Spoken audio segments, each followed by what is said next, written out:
I think one of the easiest things for me is like to just kind of go back to where it all began.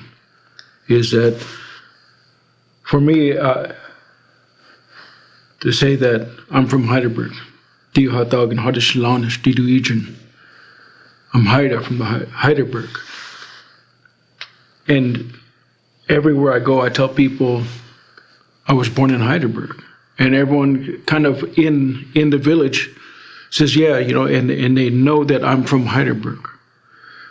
But in actuality, of me and all of my full-blooded brothers and sisters, I'm the only one. I was born in a hospital, Mount Edgecombe.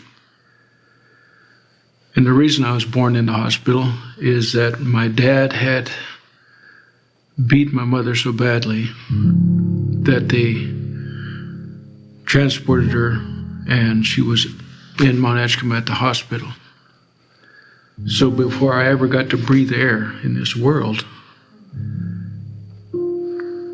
my dad was beating me.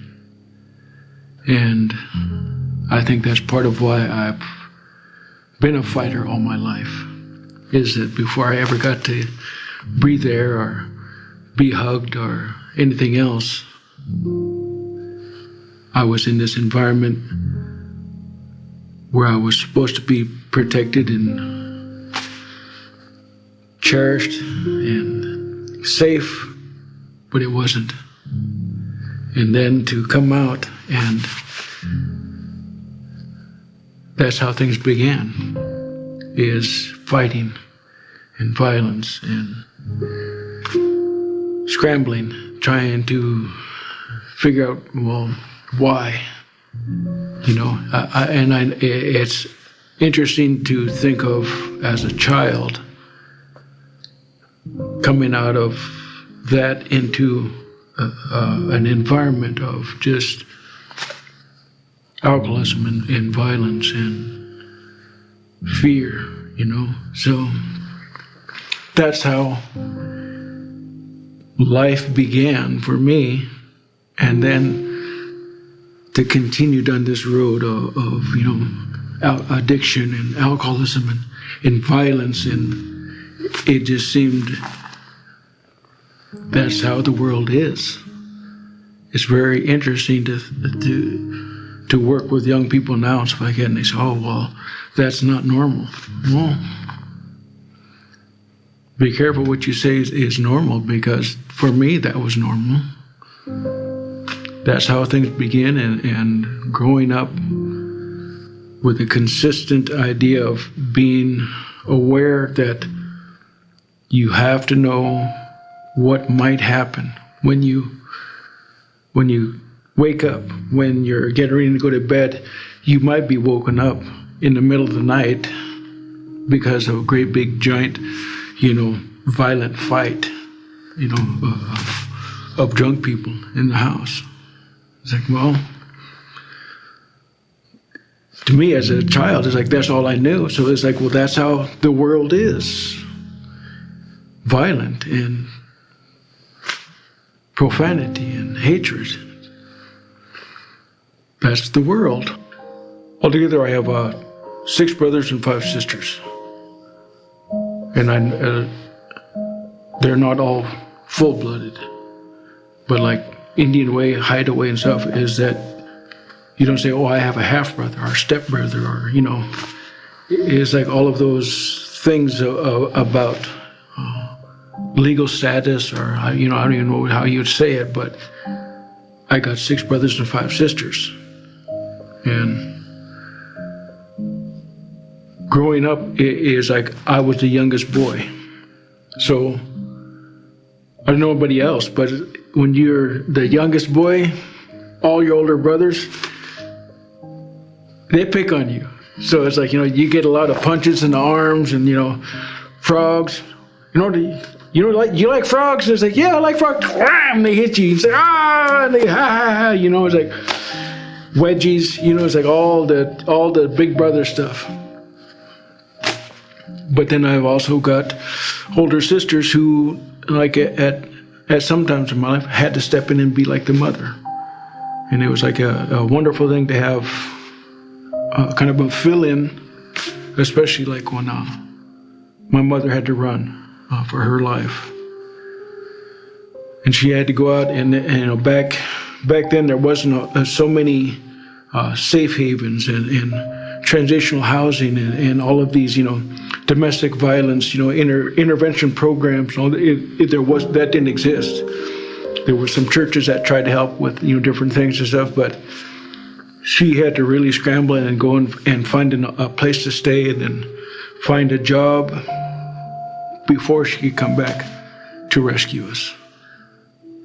And during that time, my sister Christy, she was my mom.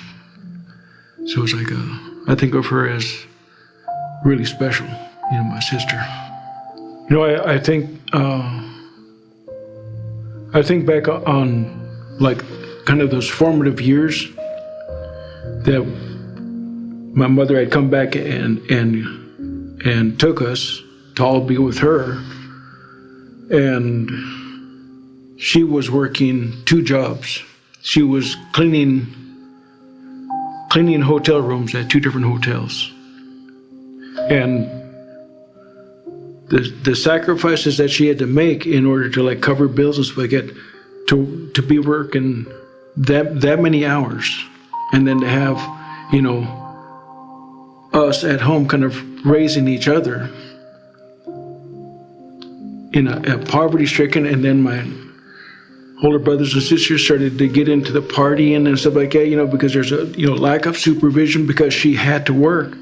It was like just kind of an environment really ripe for alcohol and drugs, and other kids from the neighborhood who may have neglect or whatever like that were drawn there. So it was like we had this house of a bunch of kids struggling with drug addictions and drinking and skipping school and stuff like that. And to me, that was just the way things were. It's interesting because to me, as I grew up, that's what I thought was normal and followed it. Even though some of my earliest memories was like hugging my mother and saying, I'll never be like him. Hating my father so much and wishing that I was big enough to beat him up. I'm going to do this to him. And trying to protect my mom, and then telling my mom and hugging her and saying, I'll never be like him. I'll never drink. And then here I am in this environment with all my brothers and sisters, and it's like they're starting to drink and they're starting to, mess with drugs and starting to like turn away from anything that's good or right. And it's like we were scrambling so much to like just to survive. And then I can remember when I had my 13th birthday, my sister gave me 4 joints for my birthday. And it's like, I was like, yeah, all right, now I'm like, a teenager and I get weed. It's like, well, that was family. It's like, that's love. It's like, there was like, man, this is, cool. Now it's like I'm fitting in and I can do like stuff like them. Self-destruct. Yeah, it's like, all right. And my mom in the back's like, no, don't, don't do. And it's like, and I can remember I told my mom, if I ever drop out of school, I'll pay your rent. Well, dropped out of school and I started working at a junkyard when I was 16. I went in and lied and said I was 18. So I'm down at this junkyard in Yakima, Washington, and I'm working with a bunch of like hobos. It's like he would like hire like day workers, and we'd just go out there and we'd just load the trucks with iron. And it was like,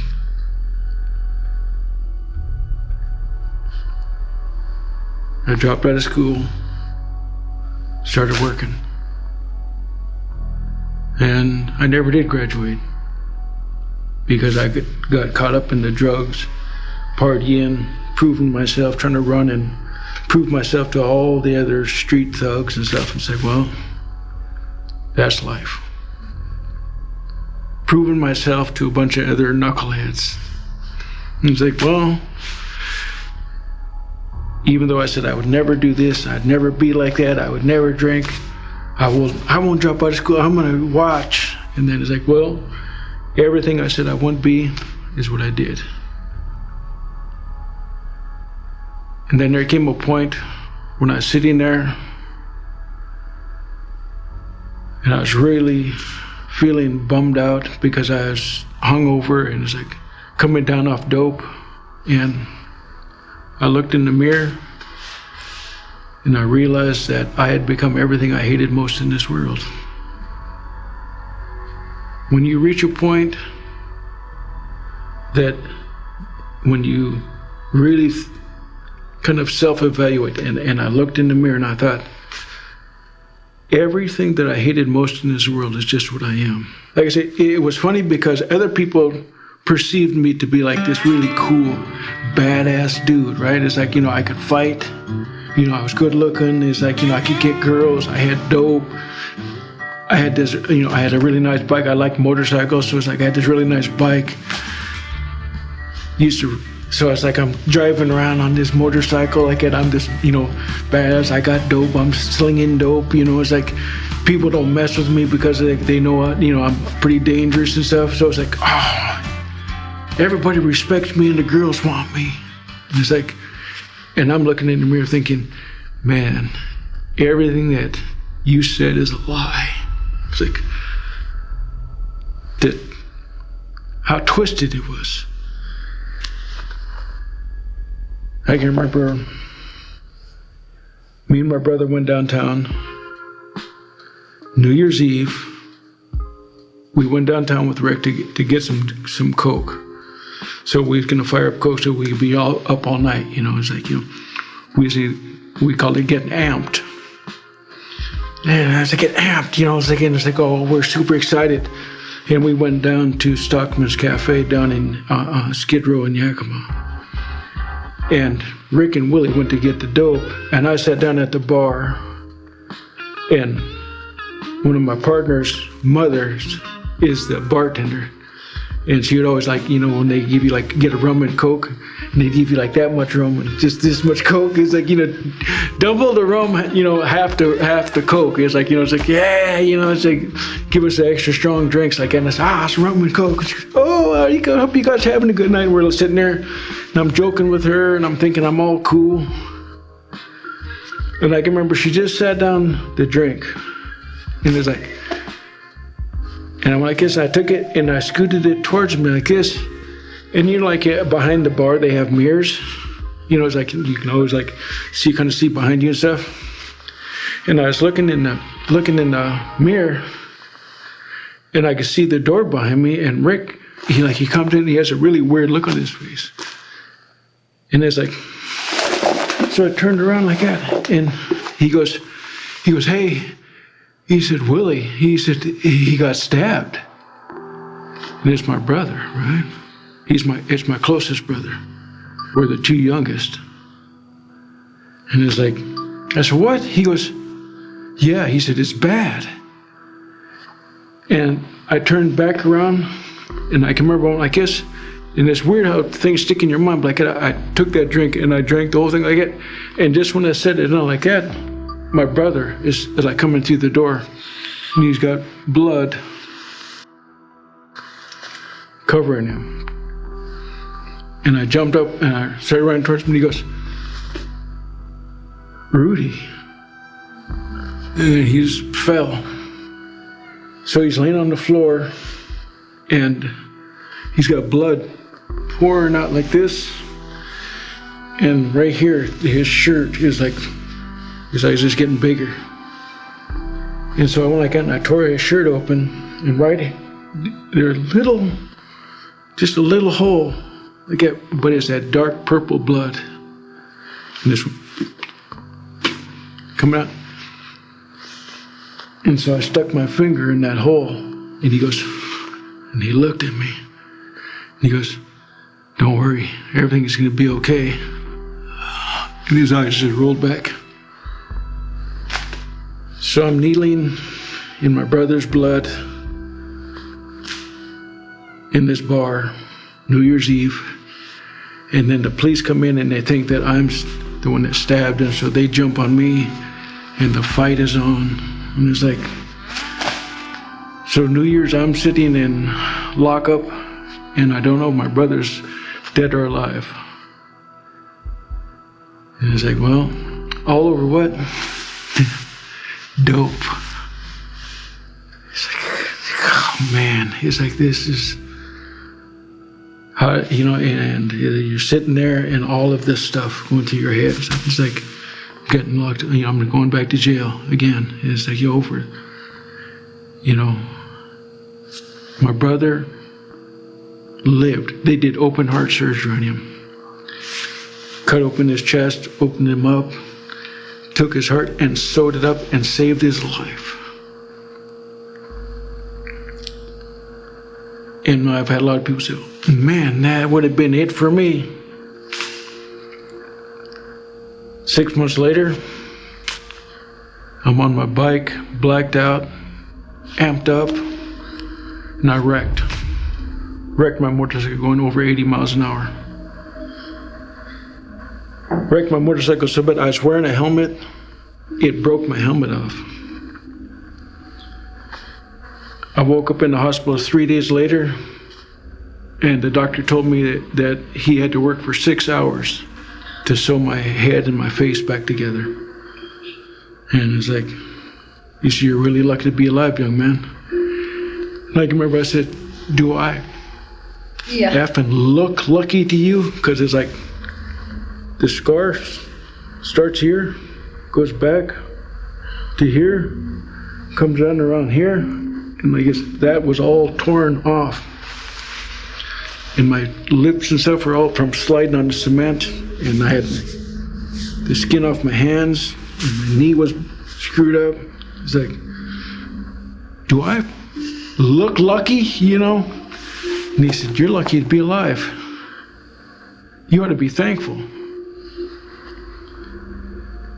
I flipped out, they put me under, and then when I came to, it's like I'm in the room by myself.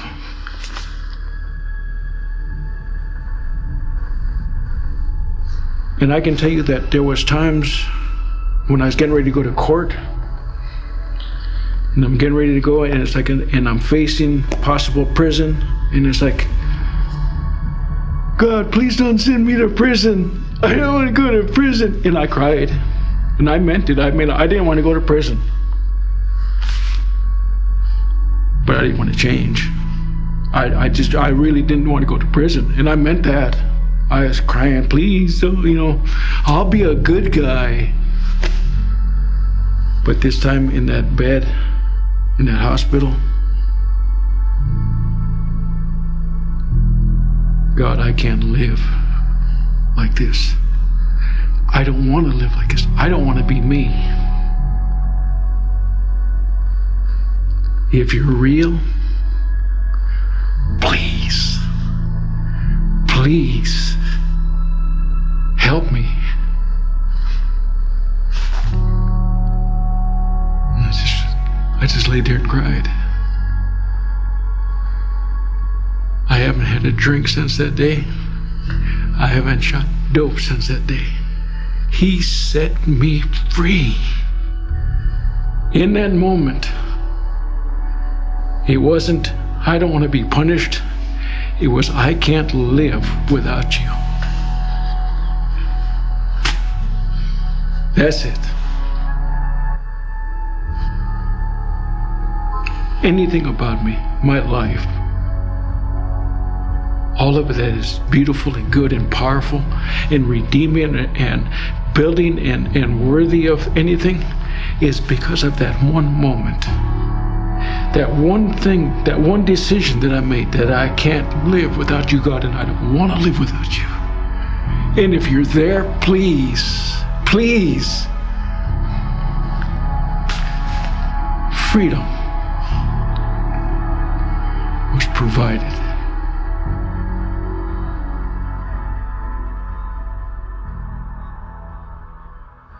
I think one of the toughest things that you have to deal with when you step away from the drinking and the drugs and like criminal and underground, you know, the all your friends and everything that, you know, all your relationships, all your jokes, all your stories, you know, is like the greatest week. You know, I had a great weekend. You know, we went and we did this and we got drunk and got high and then, you know, we beat this person up and we, you know, did this. And it's like, it was all like bad. But it's like, I had a great weekend. It was so fun. And then it's like all of a sudden I quit drinking and I quit drugging. And then I had like friends that would come by, hey, Rudy, man, he's like, you know, you're out. And it's like, nah, man, I'm still on parole and stuff. And it's like, I'm on deferred prosecution. They say, oh, man, all right. He's like, so you ain't getting. It's like, they say, oh, man, they say, you got smoke. He's like, no. Man, it's like, I can't smoke dope. And it's like, I don't want to smoke. And it's like, they say, oh, man, it's like, oh, gosh, that was, it, man, it's clean. They said, and it's like, look, don't come by my house sticking dope in my face. You're welcome at my house, but don't come by here with dope. And they said, oh, calm down. And it's like, and they would leave, and then I wouldn't see them for like a month. And then they'd come over like a month later, and it's like, oh, hey, Rudy, hey, man, there's a party. Let's get. It's like, man, what did I tell you? I don't drink, I don't use drugs anymore. Don't come by here trying to get me to get drunk or high. They said, man, you've changed. And it's like, my brothers sitting there, go over to my mom's house, and they're sitting there and they're drinking, and it's like, oh man, you know, come on. He's like, and I said, oh, I said, hey, you know, I don't want to drink. And they said, oh, you think you're better than us? It's like, no, I know I'm no better than you. I just don't want to drink. It's like, you know, this is our mom's house.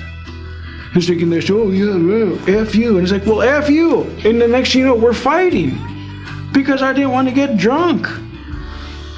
So I got friends who no longer want to be my friend. My brothers don't want to think that I'm somehow judging them and trying to like make them feel crappy or whatever. And it's like, none of that. It's like, I'm just trying to get me healthy.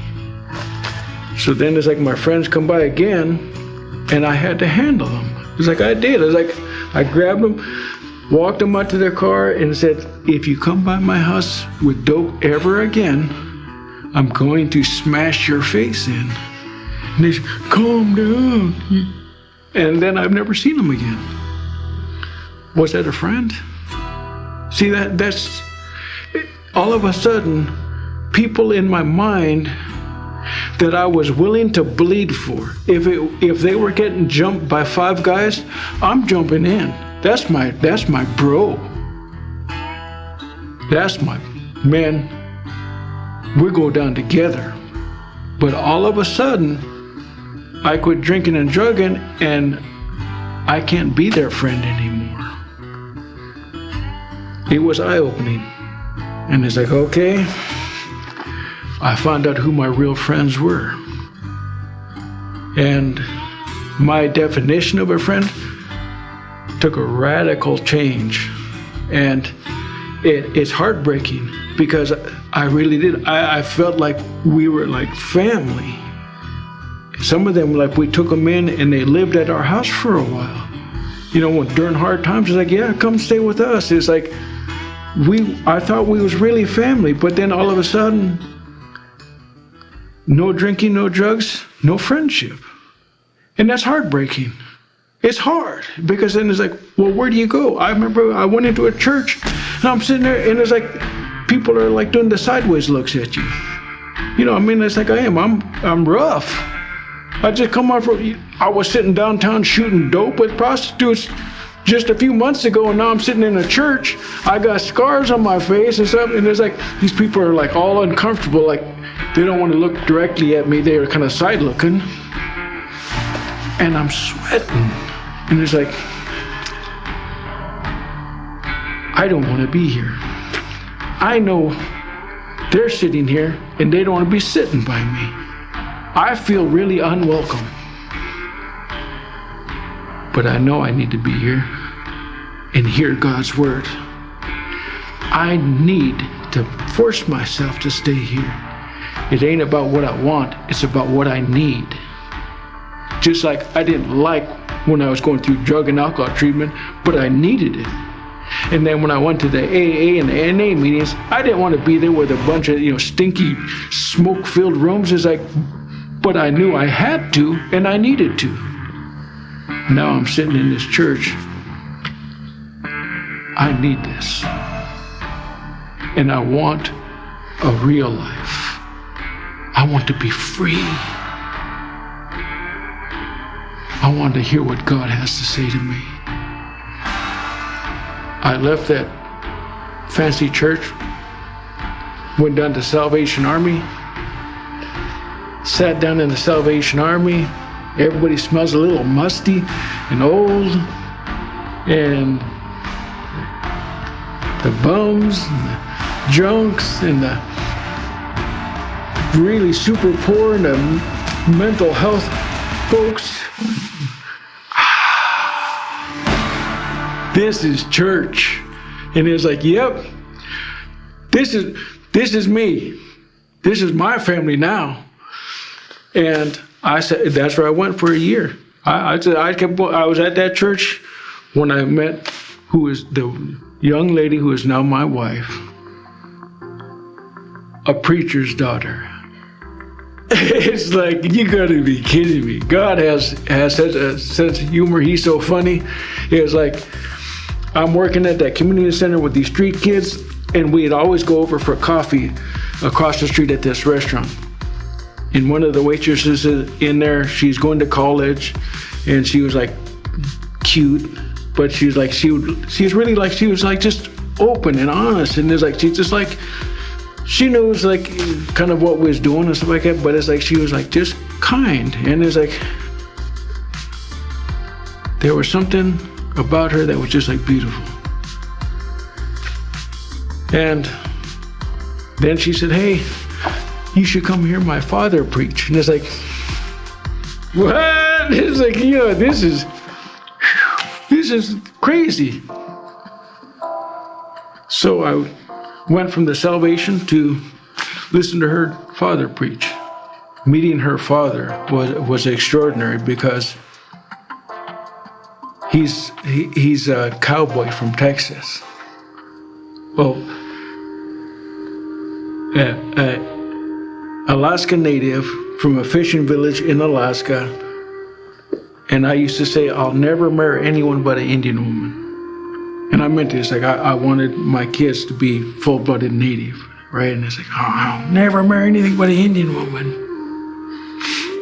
And then, of all things, this cowboy preacher from Earth, Texas.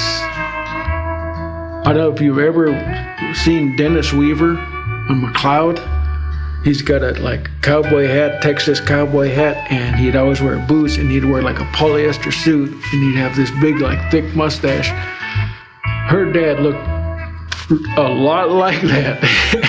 And he was like, of all things that I could do, I ended up pursuing and catching and marrying a cowboy preacher's daughter. But it was the best decision I ever made. When I first started pursuing Danelle, is that she likes to dance, and it's like it like caused problems for the church, right? Is that a lot of the church people, especially the church ladies, right, didn't think that a young Christian woman should go dance, disco dance stuff, at the bar. And she just liked dancing. I like dancing, so that's how I chased her. I'd find out, we'd be having the coffee, getting ready to go to the community center, and she'd be there waitressing, and her and the other waitresses say, well, hey, we're gonna go to the Dragon Inn. They got the live band there. We're gonna go dance. I know where I'm going tonight, and I'd go there and dance with her, and joke and talk and stuff. But she gave me a ride home to drop me off because I couldn't have a car because of my criminal record. I was a suspended license and everything. But I wanted to make sure she got home safe because it was winter. So she drove me home, and we sat there and we talked. Right in my mom's driveway, we sat there and talked until 2 in the morning. And then it was like, okay, well, drive careful. And then it was 2:30, then 3, and it's she has to be, so I called her house to make sure she made it home. So the phone's ringing and her mom answers. And it's and I hung up. and it was what am I doing? I'm a grown man, and I'm afraid. It's so I called her back, and then she answered again. I said, hi. I said, I just hung up on you. And and we laughed about it. And then I said, I wanted to make sure your daughter made it home. And she said, oh, she's right here. And and she said, we was just talking, and she was just talking about you. And it's so then I went out and met him, and he had seen me going to his services and stuff. So then he took me on the father ride, and we had a really man-to-man conversation. And it was he said, I trust my daughter. And if she chooses you, he said, I will allow her to decide. And I said, all I'm asking is for an opportunity to show you. By God's grace, I will be a good husband to your daughter. It's been 33 years, and it's a wonderful life. So.